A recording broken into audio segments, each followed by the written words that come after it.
I'm often asked, how long does my thread last? Now, thread doesn't really have an expiration date, but it does go bad. So it's all based on how we store it, how long we can get it to last. So general lifespan of thread based on the different types of thread. Let's talk about cotton thread, probably the thread that we use the most. You would say cotton thread lifespan is about 5 to 10 years. Yeah, don't panic, 5 to 10 years if you store it properly. So about 10, 12 is what I've heard from thread experts is kind of the expiration of cotton thread. Now, what does it mean when thread gets to be at the end of their life? It gets brittle, it dries out, but we'll talk more about that later. For polyester thread, the lifespan is about 20 to 50 years. So could be even more. And that is because polyester thread lasts longest. It resists humidity and UV light damage, handles it better than natural fibers. Silk thread is about 10 to 20 years. There are some special concerns if you use silk thread a lot, how to store that. And they say rayon is about 5 to 8 years. Now, signs of how your thread has expired, or if it has expired. So you should always test thread before you use it in a quilt, to piece a quilt, to quilt a quilt, or in a garment. So one of the things, it breaks easily when tugged. So if you see that you're pulling on the thread and it just breaks easily, that means the fibers have dried out. Now there are some waxes out there to lubricate thread, but that doesn't really rehydrate the thread, so there's not really no coming back from that. Second would be that your thread looks faded or dusty. Yes, UV exposure really damages thread. It both fades the color and it also helps break down the fibers, the natural fibers. So also dust, if you store your thread in a dusty area and they get dust on them, that's also gonna just mix in with the fibers and not make it as strong. Maybe your thread feels rough or stiff. That is also a sign of deteriorated fiber structure. Maybe it snaps when you're machine quilting or doing any kind where the tension is needed, when good tension in your machine is needed, and it starts breaking. That means that the tension integrity is weak, and so that is a clear sign of maybe check when that thread was purchased. Your thread shreds or fuzzes easily. Again, the breakdown of the fiber twist or the ply could be happening. And then, of course, a pretty obvious one, it has mildew or any kind of sticky residue on it. That just means it's been stored improperly in high humidity and it is affecting the actual thread.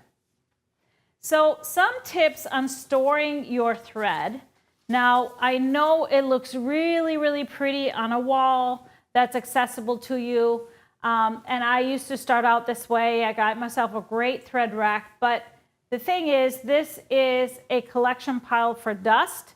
And if you have any light exposure, sun, if you have a window in that room, it could be exposed to sun and UV damage. So you want to store it in a cool, dry, dark place.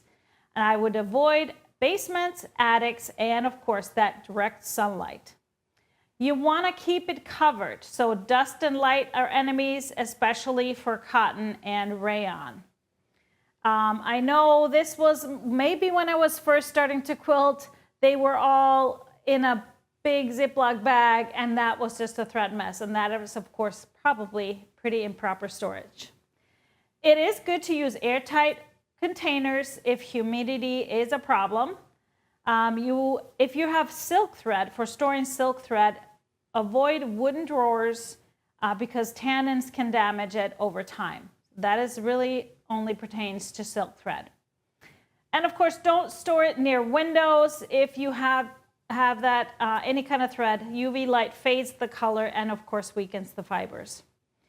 If you live in a place with high humidity, you can use those silica gel packs that you get in your shoebox when you purchase a shoebox. There's also like dehumidifier little packs that you could put in.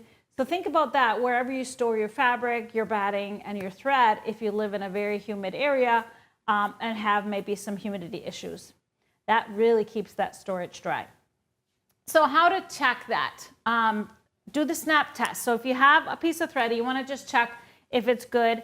Give it an old tug, unwind about 18 inches, pull it tight between your hands, and then try and pull it with moderate pressure. If it snaps, then it is definitely not ready to be put into quilts.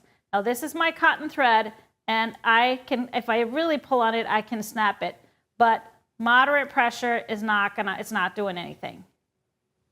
So if it stretches, if the thread stretches, then definitely it's deteriorating. That means it's unwinding itself.